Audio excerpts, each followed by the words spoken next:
Hey, what's going on, you guys? Welcome to the video for Elden Ring Shadow of the Erdtree. My name is Ventus SGN. In this Elden Ring Shadow of the Erdtree build video, I'm going to give you an updated build for the HELPHEN'S STEEPLE GREATSWORD. The HELPHEN'S STEEPLE GREATSWORD is a base game weapon that has the unique skill called Ruinous Ghost Flame, a skill that covers the blade of the sword in ghost flames, adding magic damage to attacks that can inflict frostbite on targets hit.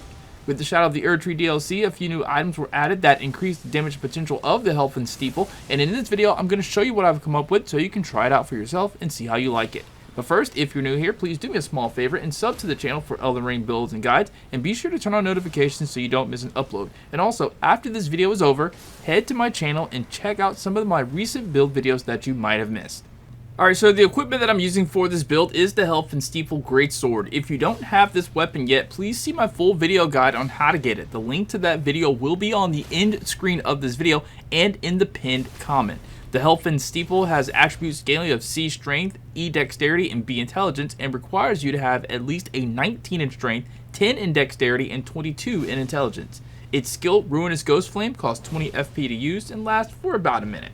Other equipment are the Golden Order Finger Seal for incantations, and for armor I'm using the Fire Knight set with Salza's Hood, an item from the Shadow of the Erdtree DLC that raises your intelligence score by 2 points. For talisman, I'm using the Blade of Mercy from the Shadow of the Erdtree DLC to increase attack power by 20% after executing a critical attack, the Claw Talisman to enhance jump attacks, the Axe Talisman to increase charged attack power, and the Magic Scorpion Charm to increase magical attacks.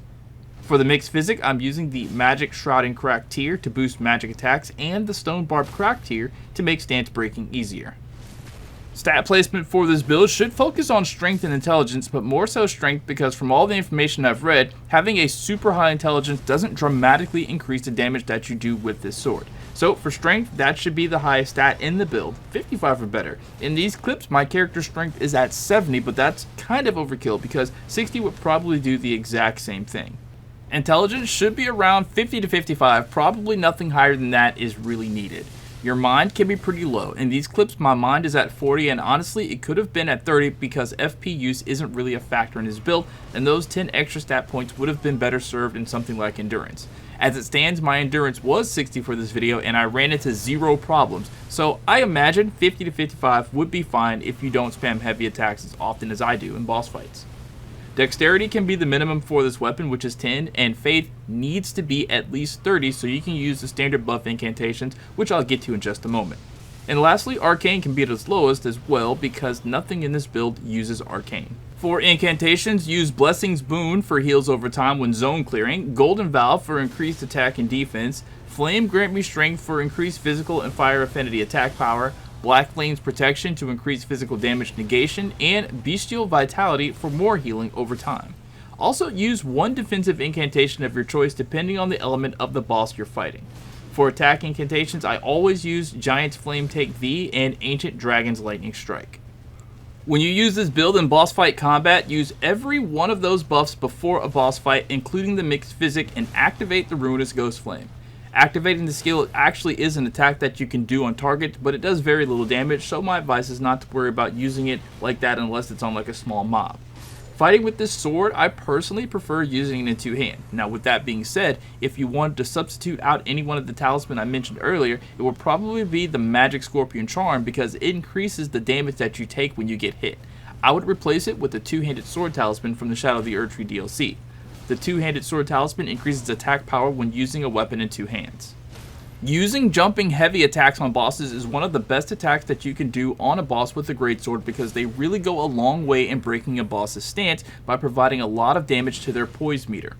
Also with this sword, I found that fully charged heavy attacks do a crap ton of damage to almost everything while also directly attacking a boss's poise meter.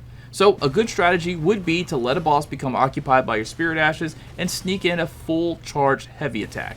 Once you do enough poise breaking attacks and break a boss's stance, get the critical attack off, which will activate the Blade of Mercy talisman. This will give you a 20% damage boost to all attacks for the next 20 seconds.